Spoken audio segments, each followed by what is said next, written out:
bienvenidos a una nueva edición de su programa Esta Noche. En un momento estaremos conversando con el empresario José Antonio Baltodano, presidente de Funides, y con el economista Carlos Muñiz. Esta mañana Funides presentó el tercer informe del trimestre económico del país. Las proyecciones apuntan a un crecimiento a final del año en torno al 4%. Funides señala, sin embargo, algunos factores de incertidumbre para el futuro, derivados en primer lugar de la situación económica de la economía internacional y particularmente de Estados Unidos, y también de la situación política de Venezuela. Venezuela va a elecciones en octubre del próximo año. Nicaragua tiene un alto grado de dependencia en Venezuela, por una parte por los fondos que se derivan del convenio petrolero y por la otra por lo que ha significado la apertura del mercado venezolano para la carne, para los frijoles, para otros productos, que depende de la relación política entre el presidente Ortega y el presidente Chávez y no de un tratado de libre comercio. De manera que el desenlace de las elecciones en Venezuela, las propias elecciones en Nicaragua, la economía internacional, todos estos factores podrían tener una incidencia en Nicaragua. Funides propone cambiar la agenda del país y poner en primer plano la necesidad del fortalecimiento de la institucionalidad y la inversión en educación para tratar de enfocar el crecimiento nacional en una dirección que le permita a Nicaragua en el futuro tener tasas de crecimiento de 6-7%. Sin embargo, todo esto requiere de un acuerdo nacional, de un diálogo político y de poner en orden de prioridades este tipo de temas. Sobre todo ello conversaremos esta noche con el empresario José Antonio Baltodano y el economista Carlos Muñiz. Pero antes un breve comentario sobre algunas noticias del día. Hoy se presentó el cuarto informe de observación electoral del Grupo Ética y Transparencia, que denuncia la forma ilegal, dice Ética y Transparencia, con la que el Consejo Supremo Electoral distribuyó los cargos dentro de los centros electorales municipales y departamentales, favoreciendo al Frente Sandinista de Liberación Nacional en detrimento de otras fuerzas políticas. Dice Ética y Transparencia que el resultado neto de la forma en cómo se distribuyó la representación de los partidos políticos en estas instancias y al final en las propias juntas receptoras de voto es entregar, dice, en violación a la ley, el poder absoluto, el poder político absoluto a la alianza oficialista sobre cómo, cuándo y dónde introducir vicios y decretar nulidades. Al señalar estas maniobras y el antecedente de cómo ellas culminaron en las dos elecciones, dice el informe de Ética y Transparencia. Sentimos que la preocupación ciudadana emana de que el Consejo Supremo Electoral no tiene la calidad y la confianza ciudadana suficiente, y entonces la suspicacia ante un Consejo que se ha involucrado en fraude es que cualquier cosa que decrete o cambie apunta a materializar cosas indebidas. Esto es lo que no le gusta al presidente de facto del Consejo Supremo Electoral, Roberto Rivas, porque dice que los organismos de observación electoral no deberían hacerle críticas a este organismo. Si no hacen esto, si no hacen este tipo de análisis, pues entonces obviamente los organismos de observación electoral no tendrían una función sustancial que realizar, y por eso Roberto Rivas descalifica a Ética y Transparencia y al día de hoy tampoco le ha otorgado la acreditación como observador electoral al IPADE y también al caso de Hagamos Democracia. Hoy dijo Roberto Rivas, a propósito de estos temas, le damos la bienvenida a los acompañantes electorales, pero dijo tampoco son indispensables para que se lleve adelante el proceso electoral. Según Roberto Rivas, el proceso electoral tiene llaves de seguridad y dijo que aunque la palabra fraude no es imposible, es muy difícil de que ocurra en estas elecciones. En Guatemala, el empresario nicaragüense Henry Fariñas acusó a un sujeto costarricense, Alejandro Jiménez, alias El Palidejo, de ser el responsable del atentado que le quitó la vida al cantautor argentino Facundo Cabral, en el cual resultó gravemente herido Fariñas. Fariñas dijo que este sujeto Jiménez lo había amenazado de muerte porque se negó a venderle los centros de diversión nocturna conocidos como Elite en Costa Rica y Nicaragua. Y dijo por primera vez, porque hasta ahora es que habla Fariñas, que el atentado iba dirigido en su contra y no contra el cantautor argentino que prácticamente fue víctima de una muerte accidental. Hay otras versiones sobre este caso que dicen que tanto el sujeto costarricense Jiménez como el empresario nicaragüense Fariñas estarían involucrados no solamente en la administración de estos centros nocturnos, sino también en actividades vinculadas al movimiento de ciertos carteles mexicanos, trata de personas y movimiento de drogas. Sin embargo, estas son informaciones que no han sido verificadas y deben ser parte de la investigación de lo que tienen que hacer las autoridades guatemaltecas en un caso que se convirtió ya en un problema de carácter centroamericano. Vamos al tema de hoy, el informe de FUNIDES sobre el trimestre económico. Nos acompañan el doctor Carlos Muñiz, economista, asesor de FUNIDES en temas económicos, y el empresario José Antonio Baltodano, presidente de FUNIDES. Buenas noches, José Antonio. Buenas noches, Carlos. Gracias por acompañarnos. Buenas noches. Gracias a vos por invitarnos. Igualmente, Carlos. Un gusto estar aquí en esta noche.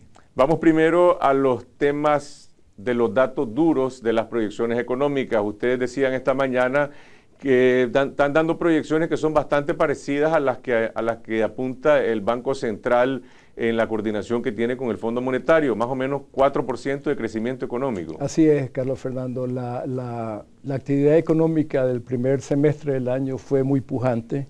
Estamos hablando de crecimientos en la actividad de alrededor de 5 o 6%.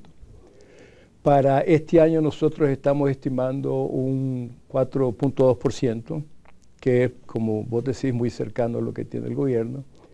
Pero también estamos señalando que para el 2012-2013, porque hay que mirar hacia adelante, la situación es un poco más incierta, porque tenemos un entorno internacional que está muy frágil, muy volátil, con la economía estadounidense creciendo muy poco, problemas de deuda en Europa que se están intensificando y no se están solucionando, y lo que ha llevado a una pérdida de confianza e incertidumbre. Hay mucha duda sobre la capacidad que tienen los gobiernos de poder lidiar con la situación.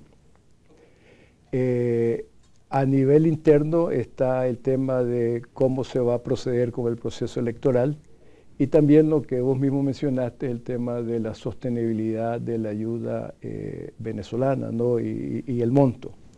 Entonces, nosotros tenemos para 2012-2013 un escenario base donde usamos las proyecciones del Fondo Monetario Internacional para la economía internacional, y donde suponemos que no va a haber un choque interno, y en ese escenario la economía continúa creciendo a tasas del 3,5-4%.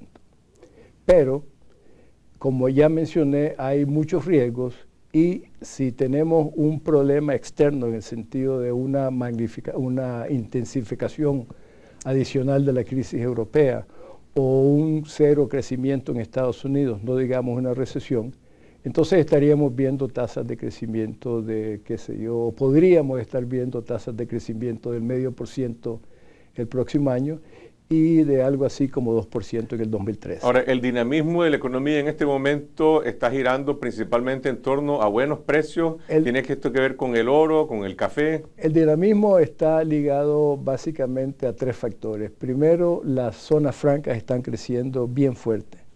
Las zonas francas están creciendo algo así, las exportaciones como un 40%. Las exportaciones de bienes también están creciendo, no tan fuerte, pero están creciendo como un 9%. Y la inversión está bien fuerte. Por ejemplo, los indicadores de inversión del primer semestre sugieren que la inversión creció 25% en términos reales. Pero los pronósticos del gobierno o de ProNicaragua en algún momento del año decían que se iba a llegar hasta los $1.000 millones, ahora dicen que andará en torno a ¿cuánto? ¿300, 500? Posiblemente, me imagino, más cerca de 500, 700, pero hasta la fecha ha habido un dinamismo bien importante en la inversión. Y eso es lo que está mitigando un poco la desaceleración de la economía internacional. Ahora, el argumento del discurso que presentaste hoy de que Nicaragua debe de poner como primera prioridad el fortalecimiento de la institucionalidad es algo que se viene repitiendo en el país desde hace tiempo. El gobierno del presidente Bolaños enarboló una serie de propuestas de reformas para el Poder Judicial, para la Asamblea Nacional. Ese gobierno terminó, no logró llevar adelante su objetivo. El gobierno del presidente Ortega es criticado por haber demolido la institucionalidad, por haber reconcentrado los poderes y afectado el Estado de Derecho. Sin embargo, dice aquí el doctor Muñiz, la inversión privada sigue creciendo en el país. Entonces, necesitamos mejor institucionalidad, tenemos mala institucionalidad y a pesar de eso la economía va caminando. Bueno, es que en Nicaragua estamos acostumbrados que 3-4% es razonable crecimiento económico, pero realmente para solucionar los problemas de pobreza del país y para incrementar nuestro ingreso por cápita, el país necesita crecer del 6 al 7%. Y se han hecho estudios, no solamente por FUNIDES, sino también, por ejemplo, el Fondo Monetario Internacional, indica que si Nicaragua tuviera la misma institucionalidad que Chile, pues que un país suramericano, podríamos crecer 2.5 a 4% más.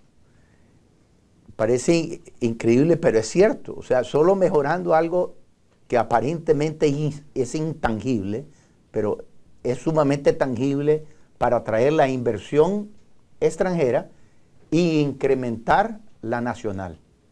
Entonces en FUNIDES, como es un centro de pensamiento, hemos visto que realmente una relación directa entre institucionalidad y crecimiento económico. ¿Y en qué se traduce? ¿Qué cambios se requerirían en materia de institucionalidad? Estamos hablando de qué, de la Corte Suprema de Justicia, del Estado de Derecho. ¿Qué es lo que hay que cambiar? Bueno, las leyes de nuestro país son adecuadas. El problema en Nicaragua y muchos otros países es la interpretación y cómo los humanos que están a cargo de estas instituciones, como el Consejo Supremo Electoral, el Consejo Supremo de Justicia, los jueces, interpretan la ley. Entonces, ahí es donde viene la idoneidad de la persona que interpreta la ley de una forma adecuada. Y la ley debe ser ecuánime para ricos o pobres, para católicos o evangélicos, blancos o negros, y protección a los minoritarios.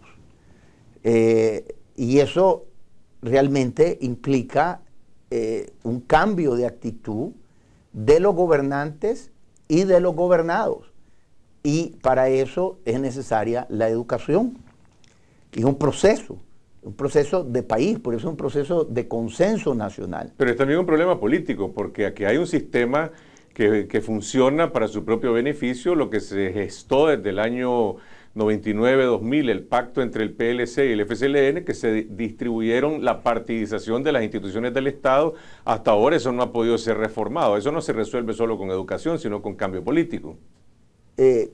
Correctamente, porque en algo que es muy importante es que los administradores de la ley no pueden ser, digamos, o seguir instrucciones partidarias. Tenemos que despolitizar a las personas que están a cargo de los juicios, etcétera. Y no puede, por eso es que es tan importante que los gobernantes y los miembros de los partidos políticos comprendan que si queremos tener una mejor sociedad para nuestros hijos y para los nietos, la inversión en institucionalidad es importantísima.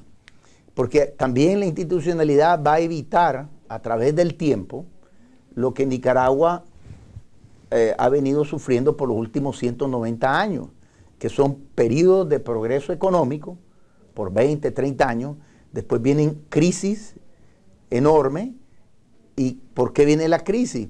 Porque no se ha podido hacer un transferimiento del poder de una forma pacífica y democrática. Pero eso que estás diciendo es una posición personal de José Antonio Baltodano, es la posición de FUNIDES, o es algo que tiene algún grado de consenso entre el sector empresarial, entre los grandes capitales e inversionistas de este país. Te lo pregunto así porque la percepción que hay en el país es que el gran capital, los dueños de los bancos y las principales empresas en este país han encontrado un acomodamiento bastante fácil con el presidente Ortega, quien ha violado la ley, ha violado la institucionalidad, ha violado el Estado de Derecho, pero le garantiza pues cierta seguridad, cierta estabilidad para que todo el mundo pueda hacer sus negocios, y algunos dicen incluso estamos mejor con Ortega porque tiene controlados a los sindicatos y en este país no hay protesta. Y uno ve que el sector empresarial se reúne con Ortega y están departiendo alegremente, están hablando bien de que la economía en términos optimistas, y la gente se pregunta, ¿y alguna vez el sector empresarial le dice a Ortega, usted está violando la ley,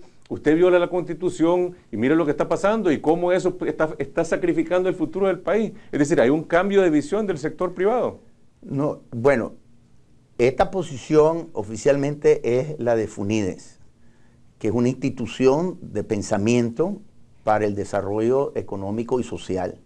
Yo soy presidente de esta institución y reflejo los pensamientos de FUNIDES. Hay muchos empresarios que están de acuerdo con FUNIDES, hay otros que estarán de acuerdo de una forma silenciosa, pero lo más importante es que la nación entera y los gobernantes se convenzan que para poder crecer 6 y 7% de nuevo anual, y eso es para evitar el rezago que tiene Nicaragua. Nicaragua ahorita, nuestro ingreso por cápita es 30% del promedio de Centroamérica. O sea, es sumamente bajo comparándonos a nuestros vecinos. Entonces, la pregunta de los nicaragüenses debe de ser cómo podemos mejorar nuestro ingreso por cápita, mejorar el nivel de vida de los pobres y tener un mejor futuro. Y la única forma es vía inversión nacional y extranjera para crear empleos y crecer 6 a 7%. Y hemos hecho muchísimos estudios en FUNIDES y nos ha llevado a la conclusión que los dos factores más importantes para lograr eso es, primero, la institucionalidad y segundo, la educación. Nosotros tenemos que tener una, como dice el presidente de FUNIDES, tenemos que tener una visión de país y una visión de largo plazo. En las simulaciones que nosotros hemos hecho, que nos hemos puesto como meta alcanzar un crecimiento de 6-7%, es claro que necesitamos aumentar considerablemente nuestra productividad, o sea, la forma en que usamos los recursos de capital y humanos que tenemos, y aumentar considerablemente la inversión por habitante. Eso solo lo vamos a lograr si tenemos mejor educación, si tenemos mejores instituciones, porque estas son las que atraen. Es cierto que hoy por hoy tenemos bastante inversión y bienvenida, pero también está concentrada en algunos sectores. Lo que necesitamos es una inversión más general y también de pequeños y medianos empresarios también. Un punto importante es que nosotros como país tenemos rezagos tan considerables que aún con un crecimiento de 6-7% por 20 años, que no es algo fácil de lograr, terminaríamos estando por debajo de cómo está el resto de Centroamérica hoy. O sea que son desafíos muy importantes que requieren acuerdos de nación y que requieren moverse en mejorar educación e instituciones. ¿Cómo? Eso es el trabajo que tenemos que hacer todos. La pregunta es eso, precisamente, ¿cómo se hacen esas reformas? Porque vamos a una elección el 6 de noviembre, las proyecciones en este momento apuntan a que se hará una reelección del presidente Ortega, no se sabe si tendrá mayoría absoluta o incluso mayoría calificada en la Asamblea Nacional, como algunos esperan. Y si uno le va a preguntar a los diputados del Frente Sandinista, al presidente Ortega, supongo que ustedes han tenido alguna oportunidad de conversar con él sobre esos temas. Yo como periodista no he tenido oportunidad de entrevistarlo desde hace 6 años, que fue la última vez en que por lo menos pudimos tener un intercambio como el que estamos teniendo aquí, pero uno presume que desde su visión el modelo de país es un modelo de control de las instituciones donde no hay autonomía de las instituciones. Y yo el otro día, por ejemplo, le decía a un empresario que tiene mucho peso en el país, que lo invitaba a este programa a venir a conversar sobre estos temas, y me decía, ¿cómo voy a ir a exponer a los empleados que yo tengo en las empresas que yo represento? Porque si yo digo la verdad de lo que está pasando en el país, si yo digo que hay corrupción y que hay tráfico de influencia en el Poder Judicial, me expongo a una represalia. Entonces, ¿hasta dónde la mayoría del sector empresarial comparte silenciosamente estos postulados, que hay que celebrarlos, y por qué esto no se expone con mayor claridad, con mayor beligerancia por parte del liderazgo empresarial? Es simplemente la pregunta. Es buena pregunta, Carlos, y el punto de esto es que se ha expuesto esto en los foros que hemos tenido de los ejes de desarrollo con el presidente Ortega, se ha expuesto también en el COSEP, a propósito, se ha expuesto también en las diferentes reuniones de la importancia de la institucionalidad y la educación. Lo que sucede es que por ejemplo, en la educación, pues, para referirme a ese tema, otro estudio que FUNIDE hizo con miembros, inclusive del gobierno, miembros de universidades y miembros de la sociedad civil que se especializa en ese tema, que han indicado, por ejemplo, que la inversión mayor en educación debe ser en los 4 primeros años de los primeros grados, que son vitales, y la nutrición a esos niños, porque niño mal alimentado, niño que no aprende. Entonces, ¿qué pasa? Que eso implica un modelo de invertir todo en ese rango de educación que hoy día este sector educativo, aquí tengo una cifra, en secundaria invertimos $118 por año por estudiante, en primaria $197 por año. Entre los dos suman aproximadamente 1.400.000 estudiantes, mientras en lo universitario, que solamente son 90.000 estudiantes, invertimos $1.154 por estudiante. Hay una inequidad en la distribución de los recursos. $1.154 por estudiante superior, por año. Y entre primaria y secundaria, pues llegamos a los $300 sumando los dos sectores. Exacto. Entonces, ese segundo, el promedio, digamos, el resto de Centroamérica, en primaria es 278. Nicaragua estamos a 128. En secundaria es peor, el promedio en el resto de Centroamérica es $399 y en Nicaragua andamos por $51 por estudiante. Ahí tienen ustedes en pantalla el gráfico. Secundaria Nicaragua, $51 de inversión por alumno. Costa Rica 757, Guatemala 341, El Salvador 222, Honduras 275. Es decir, Nicaragua está incluso muy lejos de Honduras, que tradicionalmente siempre se ha puesto como referencia, pues, y ya no se diga Panamá, que no está en este listado. Correcto. Panamá está casi al nivel de Costa Rica. Ahora, hay algunas organizaciones que están planteando que se conceptualice un monto de inversión para la educación, y dicen el 7% del Producto Interno Bruto para educación, con énfasis en algunos de estos puntos que ustedes están señalando. FUNIDES comparte esa idea de establecer una meta para crecer gradualmente y llegar a eso. Yo creo que sería útil tener una meta. Yo no la pondría como algo obligatorio en el presupuesto, porque ya tenemos demasiadas rigideces en el presupuesto. Una de ellas es la parte universitaria, que dificultan la política fiscal, pero sí precisamente en un estudio más detallado que va a publicar FUNIDES muy pronto y que está consensuado con elementos muy importantes que tienen experiencia en educación, inclusive como del mismo gobierno. las reformas que se están recomendando llevarían precisamente a una cifra alrededor del 7%. Ahora, aunque es importante tener esta meta y es muy importante aumentar el gasto en educación, también no hay que olvidarse de que es tan importante la forma y la eficiencia como se usan esos recursos.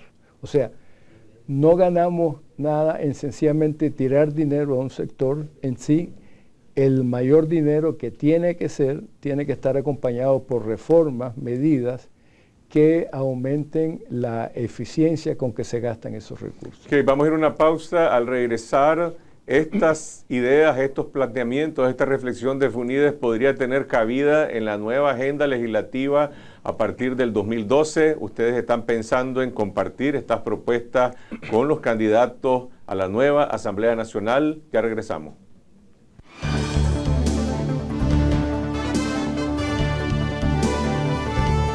Continuamos en esta noche, estamos conversando con el doctor Carlos Muñiz, economista, asesor económico de FUNIDES, y el empresario José Antonio Baltodano, presidente de esta institución, la Fundación Nicaragüense para el Desarrollo Económico y Social, que esta mañana presentó su informe de coyuntura económica con el valor agregado de incorporar una serie de propuestas que podrían tener mucha incidencia en lo que resta de esta campaña electoral. Depende de ustedes, José Antonio. Esta plataforma o esta propuesta de poner la institucionalidad en primer plano, seguida inmediatamente de la educación, ustedes esperan, vamos a ver, negociar o promover que esto se convierta en una plataforma de los actuales candidatos a la nueva Asamblea Nacional. Promover para que los candidatos a elección popular, desde presidente a diputados, que toman posesión el próximo año, en 2012, pues toman mucho en cuenta estas cosas para que legislen de una forma adecuada.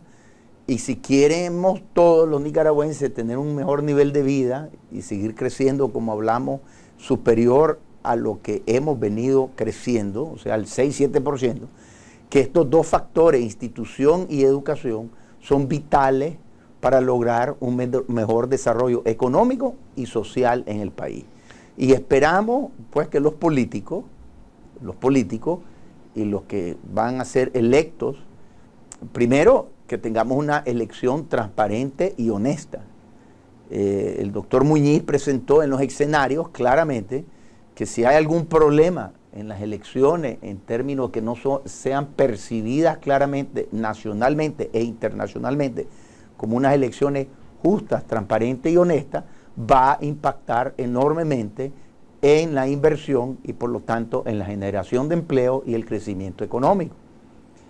Entonces nosotros esperamos que, independientemente de quién gane, que esto es una contribución para todo Nicaragua, es una contribución a la nación, independientemente de color político o de ideología. Porque gracias a Dios, como dije esta mañana, en Nicaragua compartimos ciertas verdades y creencias entre todos. Una, que el sector privado es necesario para la creación de empleo y es el motor de la economía. Segundo, que la inflación es pésima para un país, principalmente para los pobres. Tercero, de que las confiscaciones no es un instrumento de política viable, ni a mediano ni a largo plazo. Cuarto, que es una creencia nacional, que la inversión nacional y extranjera es necesaria para crear empleo. Entonces son verdades que ya están, digamos, en la mayoría de los nicaragüenses. Y eso, ¿qué queremos agregar?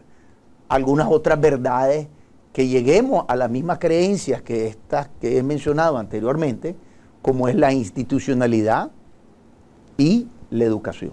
Cuando se produjo el fraude electoral en la elección municipal del 2008, coincidió, el año siguiente fue el año recesivo, el 2009, pero además eso provocó una restricción de la cooperación externa en ayuda presupuestaria. Se juntaron varios elementos, se suspendió la cuenta del milenio. ¿Qué impacto podría tener una elección no transparente en el 2012, cuando ya lo que está en juego no es la cooperación europea? ¿Cuál sería el impacto? Bueno, aún así, aunque ya no haya cooperación europea, pero no es que no haya, sino que está más de menor cuantía, reducida, un proceso electoral que no sea creíble tendría repercusiones, por ejemplo, en la actitud de instituciones internacionales como el Fondo Monetario, el BID y el Banco Mundial, y de alguna manera afectaría o podría afectar los flujos de estas instituciones hacia Nicaragua, lo que llevaría a un menor gasto e inversión pública que incidiría en la actividad económica. Hay un punto que nosotros tocamos hoy también, además de institución y educación, que lo quería mencionar, aunque sea brevemente, y es que estamos proponiendo tener un crecimiento más inclusive, como lo llamó Tono hoy en la mañana, donde los pobres se beneficien más rápidamente del crecimiento. En Nicaragua, a largo plazo, el impacto del crecimiento en la reducción de la pobreza ha sido menor que el promedio de América Latina. En el caso nuestro aproximadamente 0.4, en el caso de América Latina en promedio 0.9, o sea, un punto de crecimiento, medio punto de reducción de pobreza en el caso nuestro. Y para América Latina es casi 1 a 1. Casi 1 a 1, sí. Entonces, para ello se requiere darle a los pobres más herramientas para que se beneficien más rápidamente de la pobreza y aumenten su productividad. Estamos hablando fundamentalmente de lo mismo, estamos hablando de educación, estamos hablando de salud, estamos hablando de acceso al crédito. ¿Qué implicaciones tendría eso para las políticas de asistencia social que ha implementado el gobierno actual? Por ejemplo, uno escucha al candidato Fabio Gadea y dice, si yo llego a la presidencia, voy a mantener lo que hay y lo voy a mejorar, voy a tratar de darle a la gente más capacidad de generación de sus propios activos. Ustedes han hecho, es decir, han hecho algún análisis de esas políticas específicas que pareciera que han tenido algún impacto en mitigar la pobreza extrema. Sí, no, es que hay que distinguir entre el impacto en pobreza de corto plazo, que definitivamente estos programas están teniendo, pero lo más importante es aquel famoso dicho, no me des pescado, sino enséñame a pescar. Entonces, en gobiernos anteriores, aquí se inició en Nicaragua un programa muy exitoso, que también se da en Brasil y en México, donde, por ejemplo, las transferencias que se le daban a las familias estaban condicionadas a que llevaran a los niños a la escuela, a que llevaran a los niños a vacunarse. Y eran transferencias en efectivo. En efectivo, pero no solo le estaba solucionando el problema de pobreza de corto plazo, sino también le estabas ayudando a mejorar educación y salud, que es lo que en última instancia te va a sacar de la pobreza. Además estamos hablando, digamos, de mejorar acceso al crédito, mejorar semillas, etc. Por ejemplo, lógicamente este gobierno ha tratado de avanzar en la parte social, pero se requiere digamos, enfatizar ciertas cosas, y también no hay que olvidarse que los gobiernos anteriores también estaban destinando muchos recursos y le daban mucha importancia a la pobreza también. Para hablar de un rubro en particular, el café, con el cual en tu actividad empresarial estás directamente vinculado, todo el mundo sabe que se están viviendo excelentes precios del café, los productores nacionales están en un momento de auge. Vamos a ver, ¿por qué esta es una situación duradera o es muy coyuntural? Y segundo, ¿cómo puede traducirse ese auge en el precio del café en una mejora de la economía rural? Es decir, ¿cómo se traduce esos beneficios para que el productor pequeño, para que el comerciante y para que el mismo trabajador agrícola comparta parte de los beneficios? Excelente pregunta, Carlos Fernando. Café, con este auge, tenemos la posibilidad de duplicar la productividad por manzana. Nicaragua tiene una productividad de alrededor de 10 o 11 quintales por manzana. Tenemos países como Guatemala y Costa Rica que anda alrededor de 20. Y no hay razón, simplemente es una cuestión de sembrar más árboles por manzana y recepar los árboles de café. Entonces, si duplicamos la productividad, Nicaragua produce 4 millones de quintales en la misma área que tenemos. ¿Cuánto tiempo se necesita para duplicar la productividad? 3 años. Y máximo. Y este auge de precios es permanente. Va a ser posible una parte, pero el pequeño y mediano productor de café necesita líneas de crédito de 3 a 5 años para llevar eso a cabo. En FUNIDE vamos a hacer un estudio sectorial de proponer cierta forma, qué montos se necesitan y cómo regularlo para poder incrementar la productividad no solamente del café, también de la carne y otros sectores, pero todos estos programas se necesita crédito a mediano y largo plazo. Nosotros vamos a argumentar también que para que eso suceda, más agentes económicos, además de la banca, tengan las mismas condiciones de la banca para recuperar de una forma jurídica los préstamos otorgados. O sea, darle la misma que tiene la banca privada para que haya más competencia y más acceso al crédito de todos los agentes económicos. De esa forma se democratiza el crédito. Una última cosa, en esa demanda de crédito, los fondos de la cooperación venezolana que se manejan por parte de Albaniza, por parte de Albacaruna, que están depositados muchos de ellos en los bancos, finalmente pueden o no ser una inyección para el crédito o son fondos que los bancos no pueden disponer de ellos porque no están, digamos, a su servicio. Sí, los bancos han sido muy cautelosos en utilizar esos recursos para dar crédito porque son recursos transitorios de corto plazo. Entonces, si los bancos se meten a dar, digamos, crédito de mediano plazo, por ejemplo, y esos fondos se retiran, entonces los bancos tendrían problemas de liquidez y por lo tanto han sido muy cautelosos en usarlo. O sea que no es eso un activo a favor de la cartera crediticia. Solo a corto plazo, como dice el doctor Muñiz. Sí.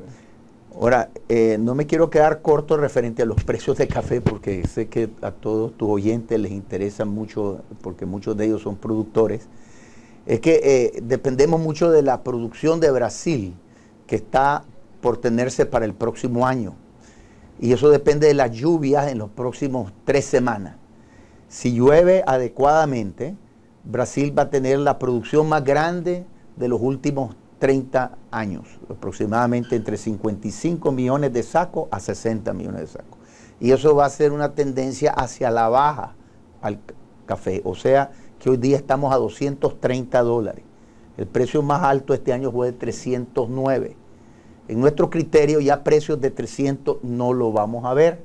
Lo que podemos tener es un rango entre 180 y un $250 por quintal, asumiendo que Brasil tiene una producción normal en términos de lo que es de 55 a 58 millones de sacos, basado a que va a llover normalmente. Y las proyecciones climatológicas de Brasil en este momento son normales. Son normales, sin embargo, pues el tiempo, hemos visto las catástrofes naturales que hemos visto alrededor del mundo y es algo impredecible. Si Brasil tiene una sequía y no llueve para su florescencia, pues obviamente podríamos tener precios de $500 en café. Las probabilidades de que no llueva es como si no llueve en mayo en Nicaragua. Como dice la canción de Juan Luis Guerra, hay que rezar, hay que pedir para que llueva café en el campo entonces y que no llueva en Brasil. Sí, pero yo creo que el presidente Lula no agradecería mucho ese rezo, ¿no? Gracias al empresario José Antonio Baltodano, presidente de FUNIDES, al economista Carlos Muñiz, gracias a ustedes por su atención. Esta noche les anunciamos que a partir de mañana estará disponible en el sitio web de Confidencial Digital, confidencial.com.ni, las respuestas del doctor Julio Francisco Báez a las consultas que se le hicieron en materia tributaria. Hay por lo menos 15 preguntas que recibimos y todas las respuestas del experto en asuntos tributarios serán publicadas el día de mañana en el sitio web de Confidencial. Nosotros regresamos mañana con otra edición de Esta Noche aquí en Canal 12, siempre a las 8 de la noche. Hasta entonces.